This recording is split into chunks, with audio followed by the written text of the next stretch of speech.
Now, the news of his resignation has rocked Queen's Park. Brown quit early today, again, amid the allegations which have yet to be proven. Now, just moments ago, we saw the Premier making her way into Queen's Park, didn't say a word to media who had gathered there.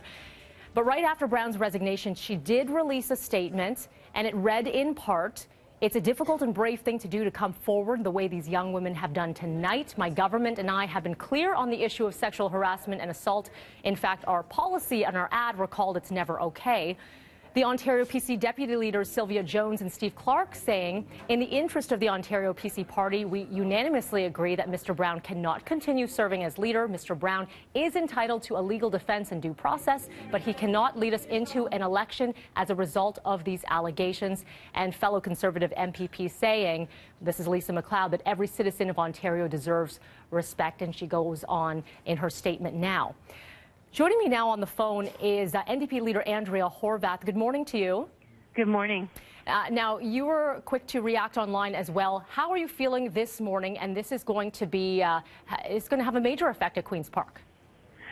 Well, absolutely. I think first and foremost, though, about the major impact that these young women have had on their lives at the hands of someone that was in a position of power and somewhat older than them. I mean, look, these women are very brave, very courageous, and in speaking out, they're not only speaking for their own situation, but we know that there are many, many more women, hundreds, if not hundreds of thousands of more women who have not felt able to speak out. And so every time someone becomes public, like these young women did, it just reminds us that that this is happening all too often, and that we have to continue to call it out.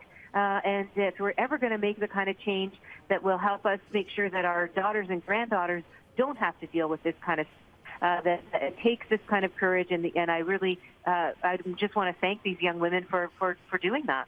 Did you feel it was necessary for him to step down? I think he had no choice. I think he absolutely had no choice. It was surprising that that wasn't his initial, reaction. But he had no choice. But I can tell you something else. If he was a sitting MP in my caucus, he would be resigning from that seat as well.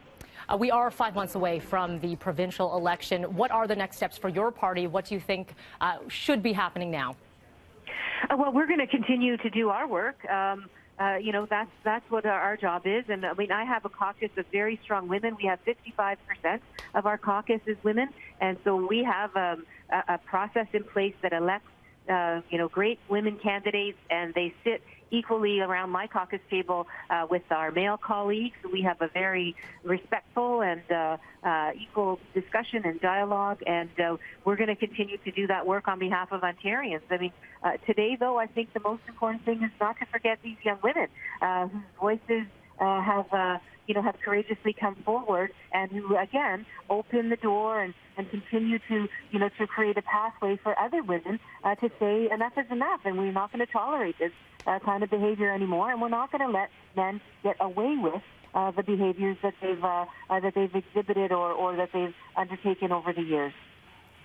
Okay, that is NDP Leader Andrea Horwath. Thank you for joining us this morning.